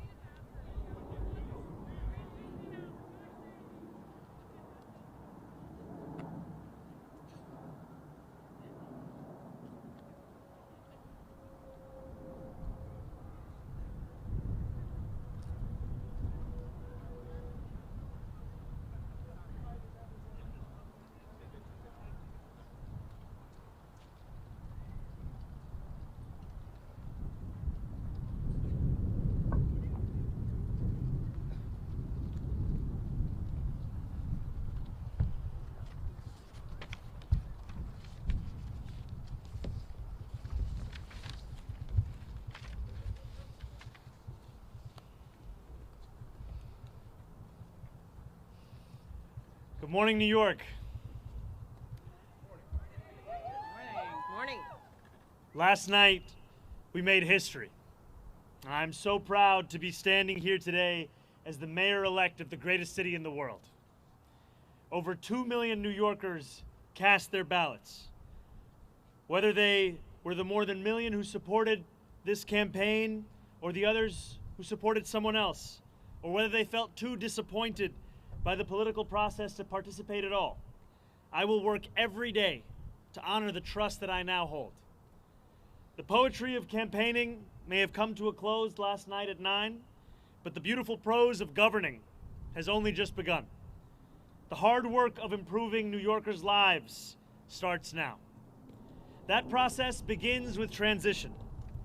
In the coming months, I and my team will build a city hall capable of delivering on the promises of this campaign.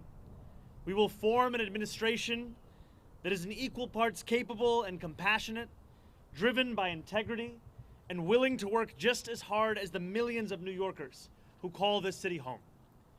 And central to that effort is a transition team that is defined by the excellence New Yorkers will soon come to expect from government. Our team will be directed by Ilana Leopold, whose roots in this city extend back to her grandmother running the trams on Roosevelt Island. She has extensive experience in city government and has been a key part of our campaign to become the next mayor of this city. And it will be led by our formidable co-chairs, former Federal Trade Commissioner Chair Lena Khan, former First Deputy Mayor Maria Torres Springer, United Way President and CEO Grace Bonilla, and former Deputy Mayor for Health and Human Services Melanie Hartzog. Over the coming days, we'll start announcing the leaders who will implement our agenda. People like deputy mayors, who oversee entire areas of government, and the commissioners, who carry out the critical work of city agencies. Some of these people will have familiar names, others will not. What will unite them will be a commitment to solving old problems with new solutions. We will cast a wide net. We will speak to the organizers on the front lines of the fight to improve our city, government veterans with proven track records, policy experts from around the country and the world, and working people who know better than anyone what their neighborhoods need. Throughout this campaign, I have worked hard to be accessible and transparent with New Yorkers. That same spirit will animate this transition and the city hall we build, because New Yorkers deserve a government that they can trust.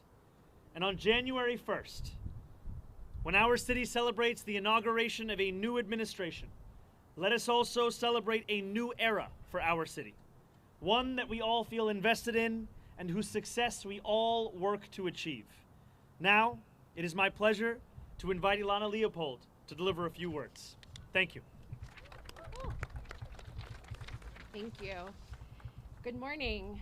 My name is Ilana Leopold, and I'm very honored to serve as the Executive Director of Mayor-elect Mamdani's leadership team. I want to thank Zohran for his faith in me, both on the campaign trail and in this next exciting chapter of this movement. As a third-generation New Yorker raised in Mitchell-Lama housing and educated at CUNY, I bring to this work a deep appreciation for the city's promise and a commitment to expanding it for others. I love this city deeply, and I'm so grateful for the opportunity to help shape its future. I'm also expecting a child soon, and so I want the future that she inherits to be one of possibility and opportunity, and I want my new family, like so many others, to be able to rely on the universal child care that Zohran campaigned on. I know from firsthand experience that no one will fight harder for New Yorkers than Zohran. He has the vision and ambition necessary to drive down the cost of living so that families like mine can afford to live in the city we've built. I cannot wait to help our next mayor build a government for and by all New Yorkers. Thank you.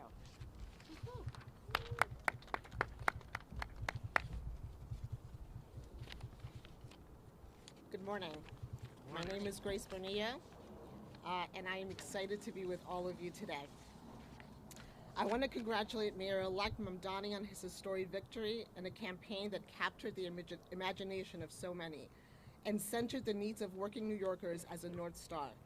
I'm honored to be part of a transition team and eager to work with you to build an administration that will work tirelessly to ensure working New Yorkers can finally afford to live and raise their families in the city that they love. As a native of Queens and a daughter of Ecuadorian immigrants, who has dedicated my career to fighting for vulnerable New Yorkers, this appointment means a lot to me, particularly at a time when our immigrant communities and the people I serve are under attack. As we stand here today, 1.8 million New York City residents are without benefits to feed themselves and their families because of the inactions from the federal government. I am confident that Mayor-elect will always stand by New Yorkers and fight against any federal encroachment and that target the programs our neighbors need to survive. I look forward to helping him to build working to build an effective government that keeps every New Yorker safe, healthy, housed, and built on the promise of our city and the brilliance of our people. ahora en español. Ante todo, quiero felicitar al alcalde electo Mamdani por su victoria histórica y por una campaña que cautivó a tantos y que le dio prioridad a las necesidades de los neoyorquinos luchando por sobrevivir en esta ciudad. Estoy muy orgullosa de formar parte de su equipo de transición y estoy lista para trabajar con usted para construir una administración que se esfuerza incansablemente para garantizar que todos los neoyorquinos puedan finalmente vivir y criar a sus familias en esta ciudad que tanto amamos. En este preciso momento, 1.8 millones de residentes de la ciudad de Nueva York carecen de beneficios para alimentar a sus familias y a sí mismos, debido a la inacción del gobierno federal. Confío que en el alcalde electo siempre defenderá a los neoyorquinos y luchará contra cualquier acción federal que afecte negativamente a los programas que nuestros vecinos necesitan para sobrevivir. Espero poder ayudar a construir un gobierno eficaz que garantice la seguridad, la salud y la vivienda de todos los neoyorquinos y que aproveche el potencial de nuestra ciudad y el talento de nuestra gente. Muchas gracias.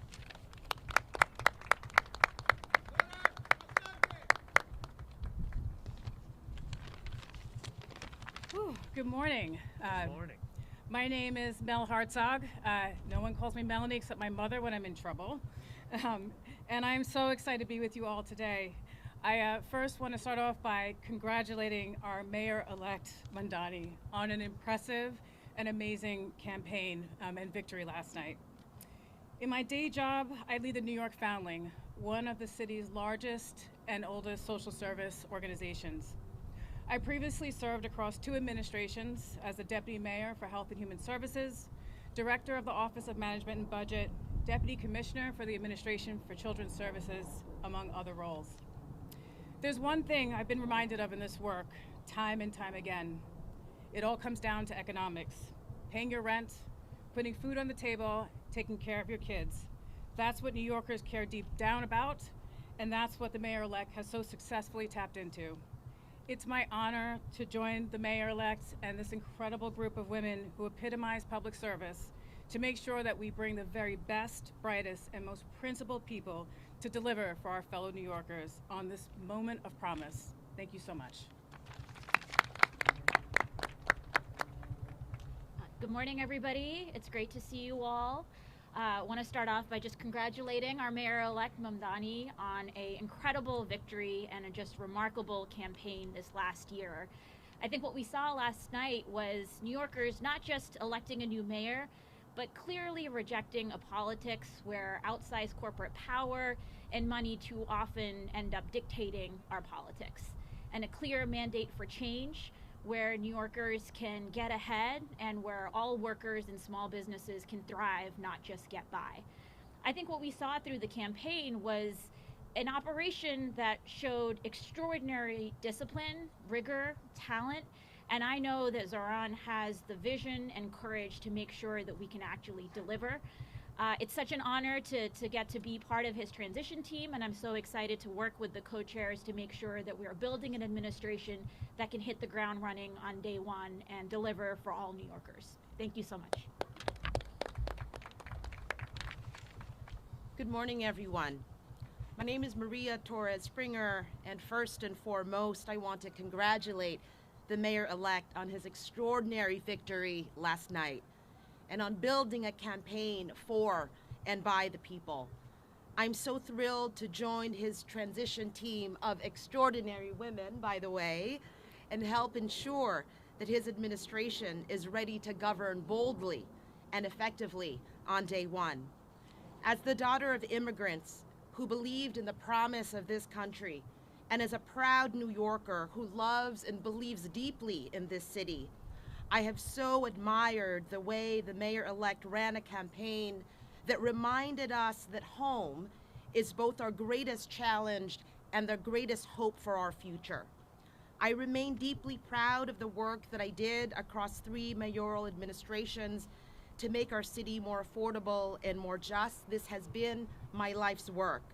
And I'm eager to bring that experience, all of the lessons learned, what worked, what didn't, to help the mayor-elect achieve early, tangible wins for New Yorkers.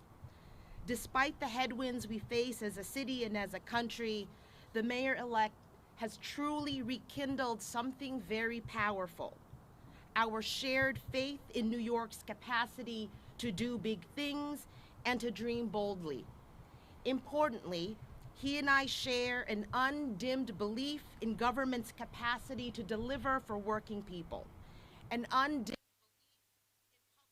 in public servants' capacity to not just meet, not even just exceed, but defy expectations. So thank you, Mayor-elect, for this opportunity. I look forward to helping you build an administration that gets to work joyfully and urgently to lower costs, build homes, expand childcare, and ensure that every New Yorker can build a life of dignity in this city that we all love. Thank you. Everyone, we'll take your questions, and the co-chairs are available to answer questions as well. We'll start with you, Marcia.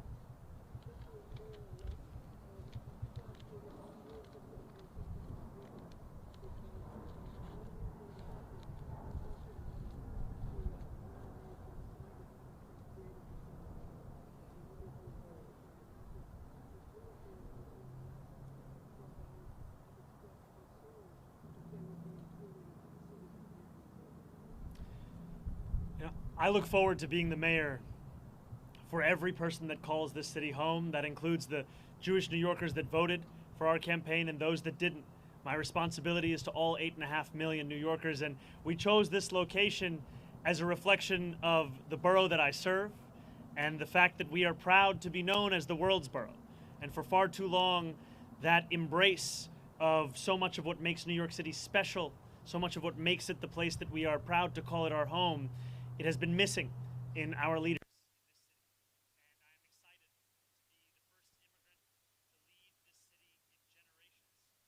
Excited more, frankly, to deliver on an agenda of affordability alongside these incredible co-chairs for New Yorkers across the 5 boroughs. Right here, sorry, we're going to go to Josie right here. Yeah.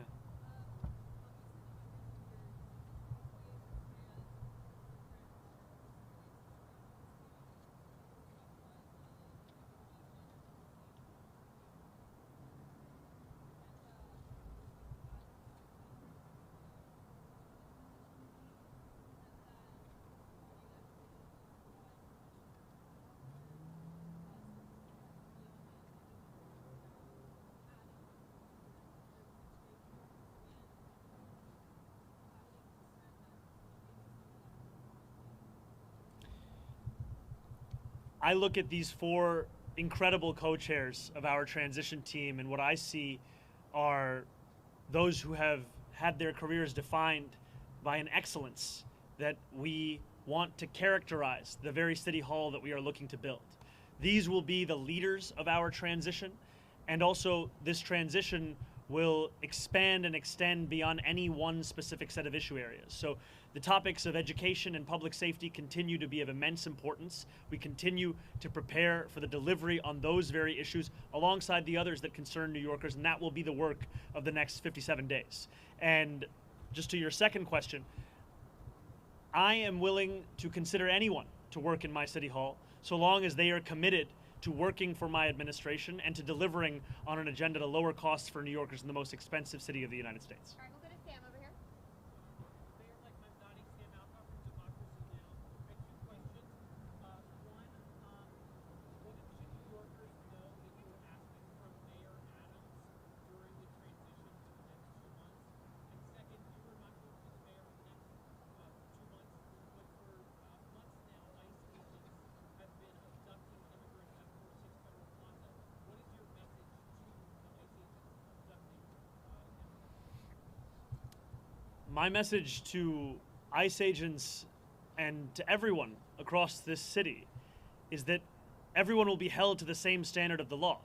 If you violate the law, you must be held accountable.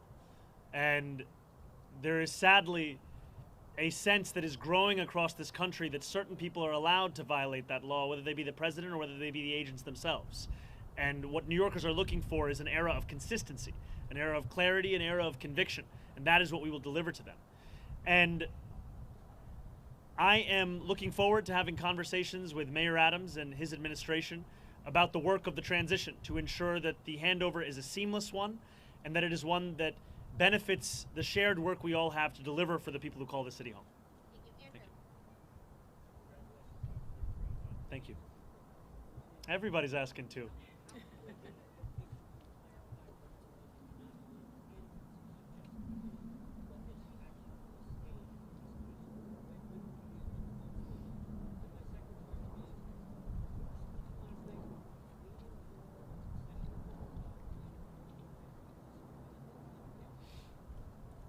I've made my intention clear to retain Commissioner Tisch, and I look forward to having conversations with her on that very subject.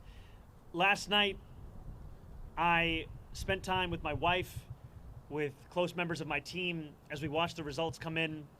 I spoke briefly with Curtis Sliwa, and then I headed to address the thousands of New Yorkers that were there, waiting to hear of what this new era of government will look like. And that is always my focus. Not on the candidates of this past election, but rather on the people that are so often left behind by our politics, and I look forward to serving them. Yeah, Morgan, go ahead. Hi, sir, how are you? Doing well. How are you, Morgan?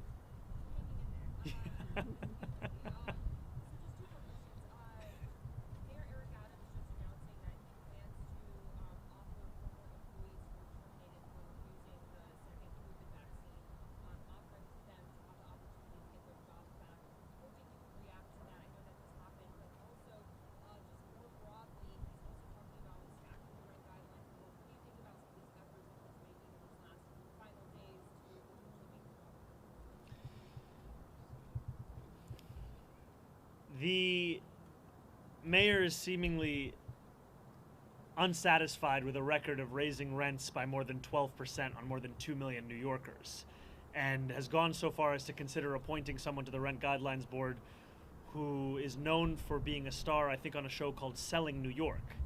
And in many ways, that's the description of what he wants to do over these next few months. I continue to believe in the importance of delivering relief for the 8.5 million people who love this city, who live in this city, but cannot afford to continue to be here.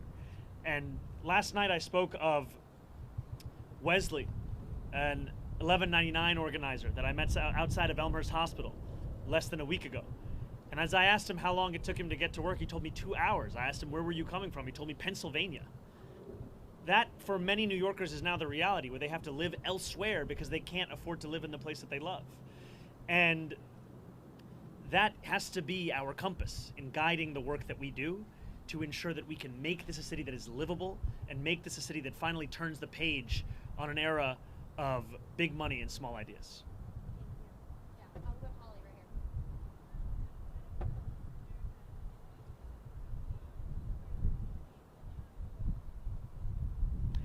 I am looking forward to having every member of my coalition being a part of our transition. The transition will be guided by the work that we need to do, and the coalition that brought me to this point has done an immense amount of work and has also been leading in the fight for dignity for working class New Yorkers.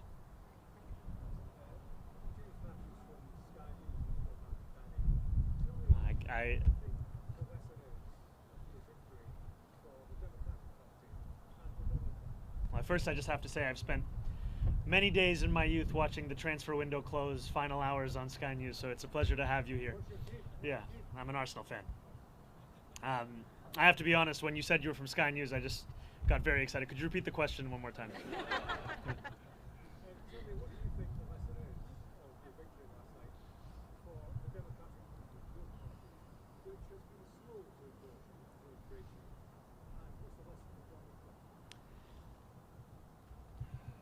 I think the lesson for the president is that it's not enough to diagnose the crisis in working class Americans' lives. You have to deliver on addressing that crisis. This is a president who ran a campaign on the promise of cheaper groceries, and now, as was said by one of our co-chairs, has gone so far as to cut SNAP benefits for close to 2 million New Yorkers.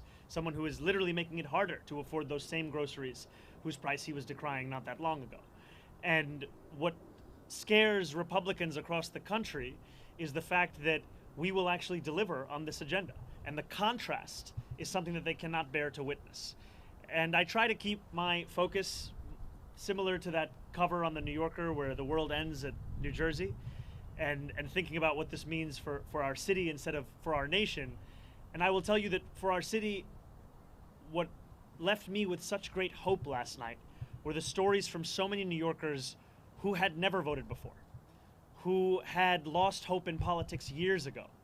And to stand here before you, having received over 1 million votes in an election that saw turnout the likes of which we haven't seen since 1969, it shows that politics, once again, is offering more than just a settling for the crumbs that are not able to meet the needs of so many families across the city. We are finally offering a vision that can meet the scale of the crisis in working class New Yorkers' lives. Thank you. Thank you very much. Please.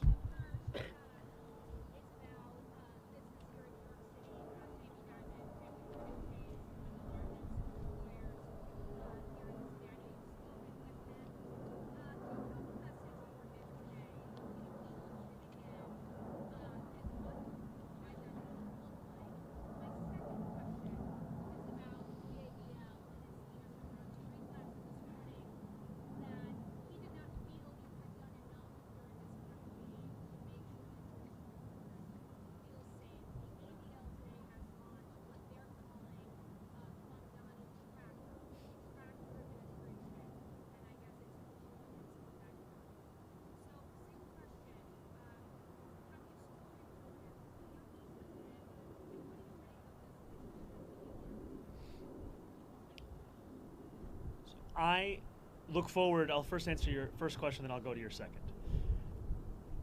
I look forward to meeting with Jamie Dimon and meeting with anyone who is concerned about the future of our city and is invested in the vitality of that same city. And these are not very different from the conversations I had over the course of this campaign with many business leaders who, while we may have disagreements on fiscal policy, we also found many areas of agreement as to what the city actually needed.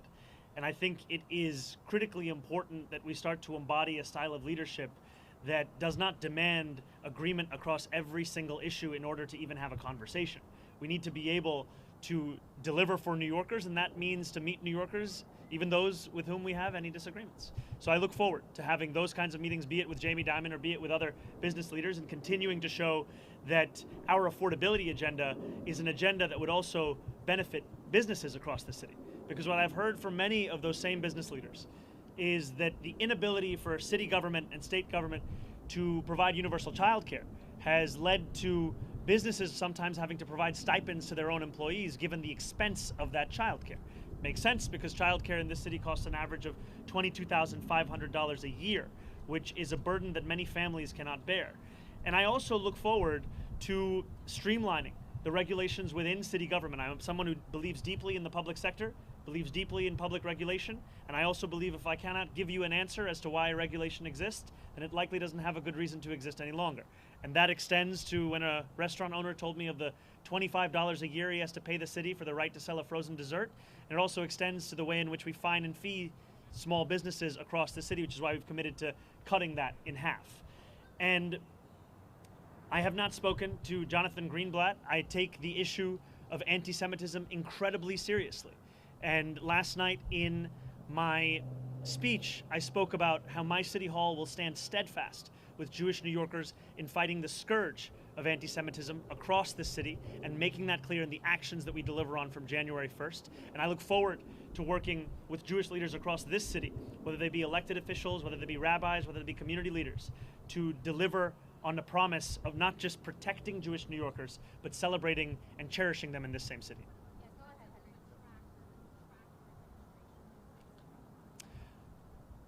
I think that anyone is free to catalog the actions of our administration. I have some doubts in Jonathan's ability to do so honestly, given that he previously said I had not visited any synagogues, only to have to correct himself.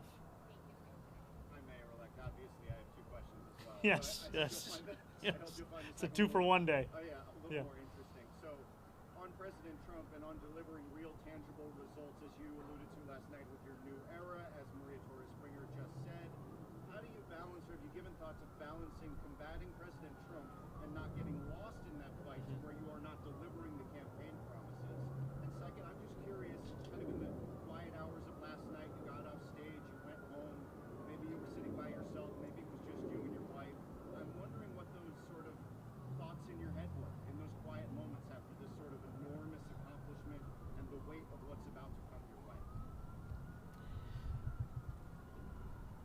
very funny. Everyone is asking two very different questions. Not trying to strike the right tone between all of them. New Yorkers are facing twin crises in this moment: an authoritarian administration and an affordability crisis. And it'll be my job to deliver on both. It'll be my job to stand up for the city and also to ensure that we do not look at Washington, D.C. as if it is the reason for all of the problems right here in New York City. Many of the issues we are speaking about, they predate President Trump. They are issues that for too long we have turned a blind eye to, or we have sought to rationalize or normalize. And what I'm so excited by in looking at these incredible women who will be leading our transition is a track record of being able to handle multiple crises at the same time. Crises which so often for others might be the only focus. For so many of the people on this stage, they were one of many. And these are the crises of cost, these are the crises of conviction, these are the crises that have come to describe much of our politics. And I find immense confidence in the fact that we are already building a team that has shown its ability to deliver and that will continue to show that over the next 57 days and beyond. I cannot tell you that I had many quiet moments between last night and this morning, but some things that I have been left with, whether it was in sitting with my wife or with close members of my team without whom none of this would have been possible, is the sense of hope that New Yorkers have. When I left the venue yesterday evening, there were hundreds of New Yorkers waiting outside. And so many of them were young New Yorkers. So many of them, it may have been their first vote they were ever eligible to cast. And in their eyes and in their shouts and in their screams, I heard the potential for what our politics could be. And it's a potential for New Yorkers to not only be able to see themselves in those that lead them, but more importantly, to see their struggles. And just before this, I heard from an immigrant rights advocate who said that the moment that made her whole in the speech that I shared was when I spoke about this city as being one that was built by immigrants, that was powered by immigrants, and now that will be led by an immigrant. I think for too long, many New Yorkers have been told that their only place is in the shadows. And it is incredibly exciting to stand here alongside these leaders to embrace the light that the future will hold for all of us in this city. Yes. Thank you very much. Gracias.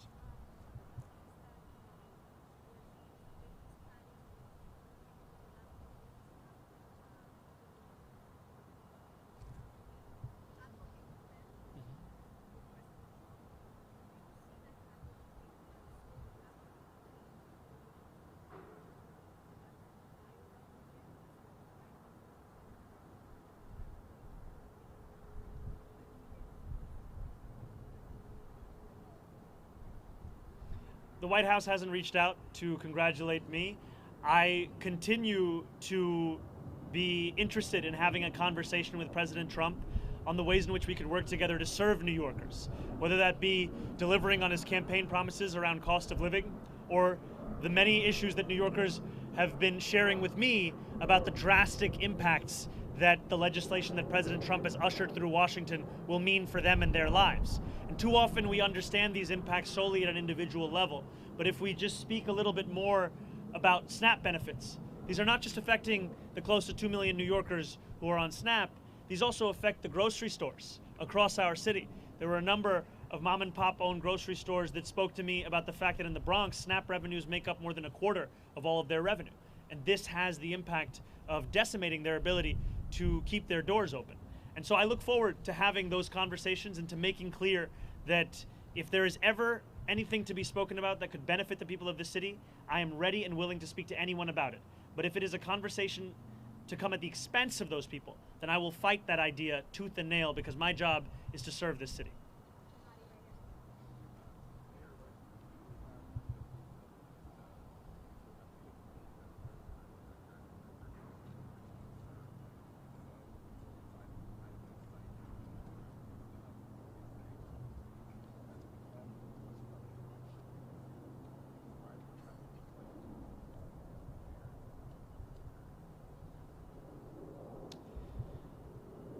When I speak about Trump-proofing this city, I speak about protecting those with the least from the consequences of a man with the most power in this country.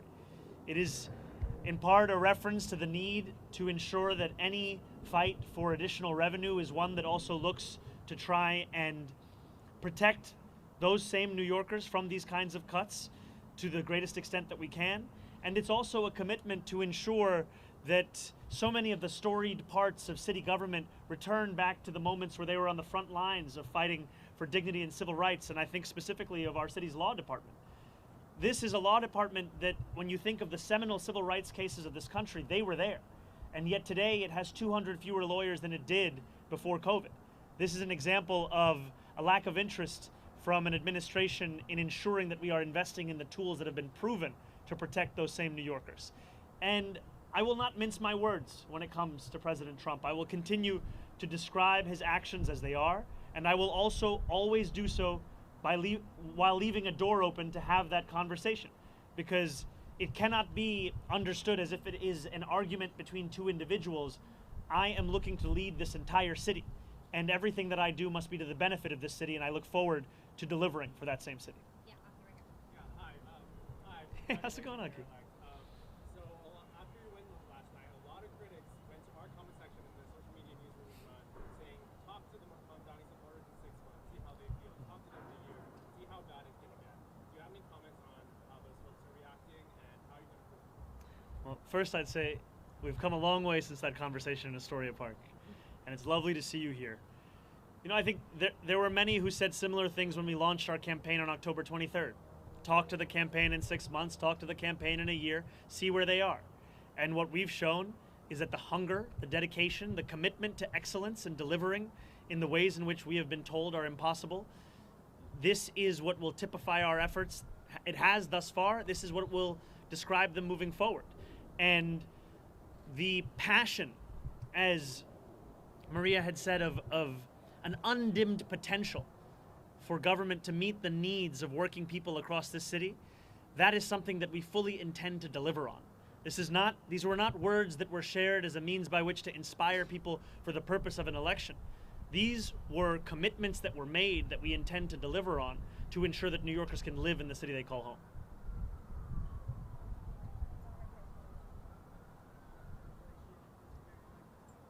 I'm sorry, could you come a little closer or speak a little louder?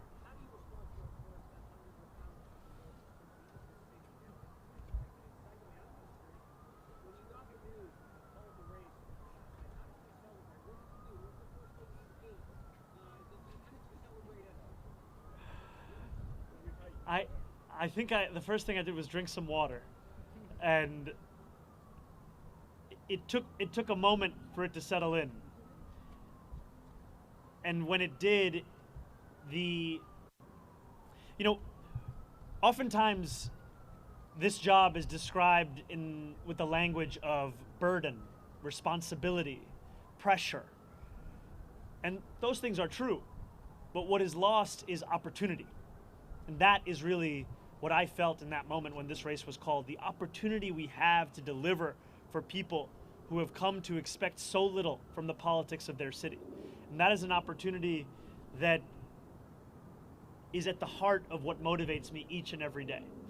And I look forward to fulfilling the trust that was put in me by the more than 1 million New Yorkers who voted for our campaign, and also by New Yorkers who've had concerns or skepticism. I don't begrudge them, because they were subject to tens of millions of dollars in attack ads that told them the thing that should keep them up at night was me, when in fact what I've heard from New Yorkers that the thing that keeps them up at night is the cost of rent, of groceries, of childcare. And so I look forward to earning their trust as well, because my vision of success is not that those who are skeptical leave this city, it's that those who are skeptical stay here in this city, and that we build a city that has room for even more to join us. Because this is a city that has to grow, this is a city that has to thrive, and the way that we will do so is by bringing an excellence back into City Hall, where it becomes the expectation, not the exception. Thank you. Oh, incredible.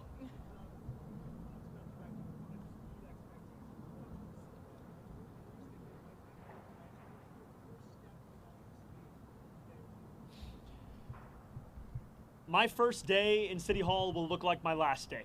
It will be focused on the cost of living crisis. It will be focused on delivering for the New Yorkers who have been priced out of this city. 1 in 4 New Yorkers currently living in poverty across the 5 boroughs. And what excites me so much about being on the stage alongside these incredible leaders is that this is not a job that can be done alone. This is not a job that can be done by one person with one vision. It is a job that must be done by a team that is united in purpose in fulfilling the agenda that we ran on, an agenda of affordability. And for too long, we have heard from politicians who have told us what they can't do, and in reality what they mean to say is what they won't do. And I'm excited to prove that making people's lives better is not simply an ideal, it is something that we can fulfill in the day-to-day work of our administration. Thank you. Thank you very much, Ethan.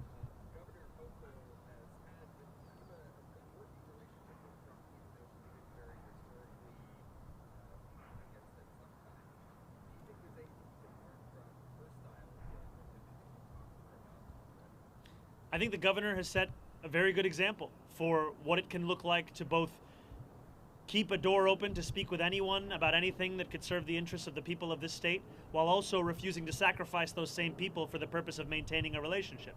And that is exactly the approach that I will take, is when President Trump wants to do something that will benefit this city, I will be there to say as much. But if he is looking to persecute or prosecute or punish the people of this city by virtue of who they are or where they live or where they came from, then I will fight him on that. I think too often we have had a style of leadership that seeks to put oneself before the people that you're looking to serve, and my city hall will do the opposite.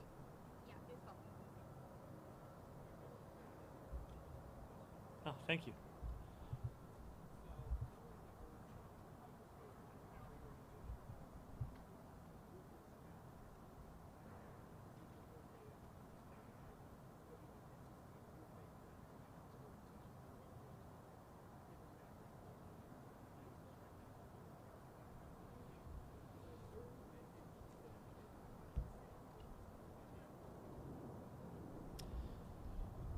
You know, this is a group that exemplifies the excellence I've long spoken about. It is an excellence that New Yorkers have seen across multiple mayoral administrations. It is an excellence that they have seen at the federal level. And it's an excellence that has been displayed amidst a conviction of what government can and should and must do for New Yorkers. And I'm excited by the prospect of them leading this transition to deliver for those same New Yorkers. And I also am clear with the more than 100,000 volunteers who brought me to this point, with the more than 1 million New Yorkers who voted for our campaign, that the work does not end with an election. In fact, it continues until we deliver this agenda. And that delivery will be something that we do over weeks and months and years. And it will be something that we will take immensely seriously, because it is a delivery that will fulfill the hope that so many have put in us.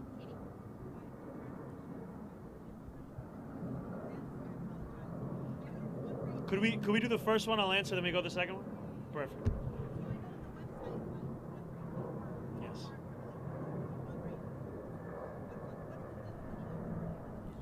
Well, thank you for the question. It's transition2025.com. And, you know, there were a few months ago where I told supporters across this city to stop donating. And today I am asking them to start once again. And I am asking them to do so because of the fact that a transition that can meet the moment of preparing for January 1st is one that will require staff, it will require research, it will require infrastructure. And those are things that we will have to provide. And I'm excited for the fact that it will be funded by the very people who brought us to this point, the working people who have been left behind by the politics of the city.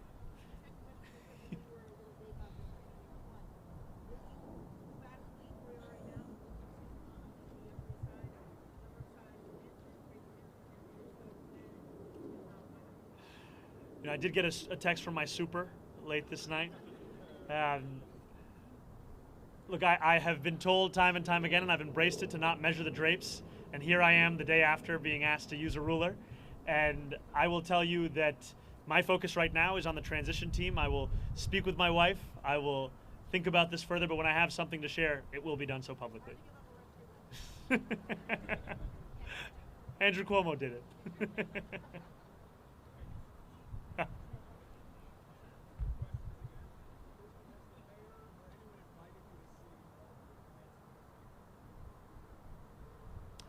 mayor has not invited me as yet to go to City Hall, but I look forward to having those conversations about the transition.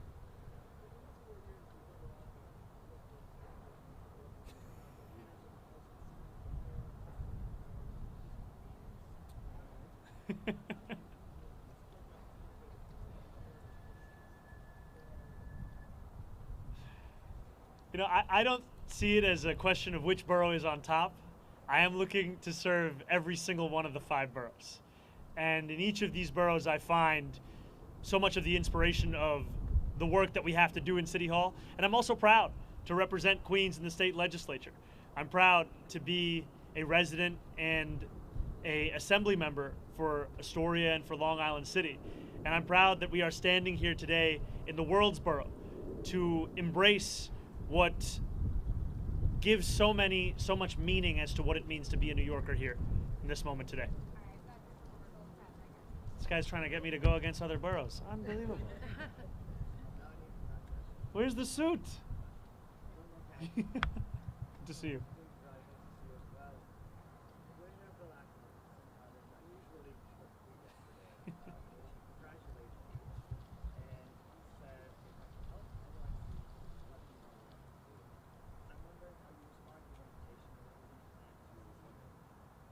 Well, I appreciated Bill Ackman's tweet and the sentiment of it, and I will continue to have conversations with anyone who is committed to the welfare of this city, the vitality of this city, and those are the conversations I will have over the next 57 days and beyond.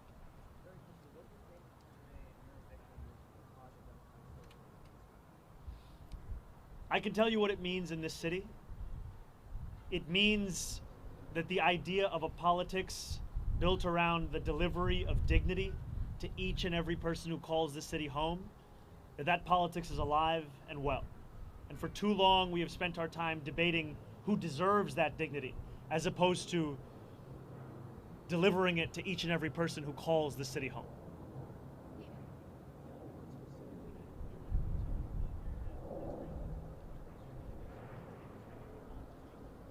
Can you, I didn't hear the second question. You know, even amidst my many critiques that I have of the Adams administration, we have to have a sober analysis of the work that is done in any single administration. And I think that City of Yes is something that is a significant and good step forward. I think that trash containerization is another example of something that we should continue to pursue. And these are examples to me of some of the issues which have been long recognized by New Yorkers as ones that need to be contended with by government and ones that have simply been ignored. And I look forward to continuing on those issues and then correcting the course in many and other areas of city government. And I look forward to working with the council and with the next speaker on delivering on an agenda of affordability for each and every person that calls the city home. Thank you guys so much. Thank you all. Thank you.